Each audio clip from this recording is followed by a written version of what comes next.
Bowie's music as always, and lyrics that ponder the notion of life on Mars and the realities of living on planet Earth, fear, fashion and fame. He's the man who fell to earth, the man whose soul... It's terrific to have you in the country, sir. It's been way too long, 16 years or something. Yeah, it is. For me, well, in a private capacity, I was here 14 years ago, was the last time I was here. You used to have an apartment in Sydney. Yeah, Elizabeth Bay, which is a beautiful bay here. And I had one opposite the marina. And I stupidly sold it. Probably worth about 10 times what you sold it for. Yeah, that's the only reason. No, I say stupidly because it was absolutely the most gorgeous place to have. But I just wasn't getting over here enough. You don't like flying, that's a fairly well-documented fact. No, I still don't like it. I do it these days all the time. I know the theory that, it's like safer to fly than it is to get in a car. So emotionally, I don't like it at all, I'm terrified of it. But rationally, I understand that it's the only option. Although, parked up the side here... A reasonably big sort of... It's a very big boat, the Queen Elizabeth. And I was on that this time last year, actually, going over to America on one of its last runs on that particular run, the Atlantic run. From London to New York? Yeah, Portsmouth to New York. And I took that because I heard it was the last of its runs, Because I used to take it in the 70s, in the early 70s, when I was really terrified of it. Absolutely. And so the only option I had was to go over on the boats. How long does it take? 5 days, which is not that bad. Really. What did you do with yourself for 5 days on a boat? I take loads of books and CDs and DVDs and, I become a home entertainment centre. I can think of worse ways to spend 5 days. I tell you what, it's if you're in a grueling schedule and it's like an enforced rest period, they just have like these wonderful restaurants on board and you just kind of laze in the sun and it's a good way of travelling, actually. This interview is brought to you by the Cunard line, proud sponsors of the... Yeah, I'm sorry, I went on with that. No. You're going to be doing a fair bit of flying, 17 countries, you're going to play to 1 million people. I mean, it's a long time away from home. It's a hell of a long time. It'll be a full year by the time I finish. But you don't need the cash.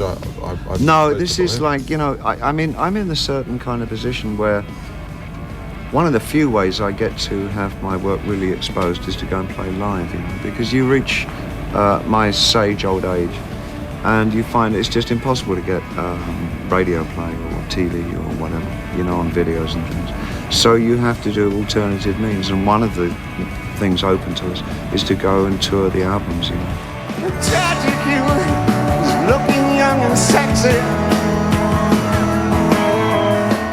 We were looking at some old vision of you this morning, sort of getting all the bits and pieces ready for this interview.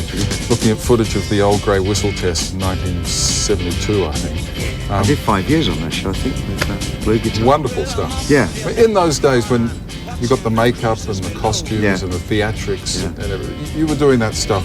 I tell you, the old grey whistle test was particularly interesting because I hadn't even dyed my hair red at that time. It was still this kind of colour. But I was doing the Ziggy Stardust thing. So that was a really, I think that's the only time I'd done the Ziggy Stardust thing without Ziggy's red hair. That's an extraordinary bit of footage, right? And bring it to the rock stage. But I never got far enough to write dialogue and stuff. So it was kind of a half-baked idea. And it came out the way it came out, which was like a half concept.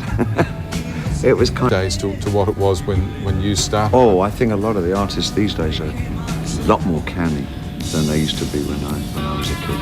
I mean, we really didn't know what we were signing. But a lot of these youngsters in a business kind of sense. have... Yeah, but, a lot of the...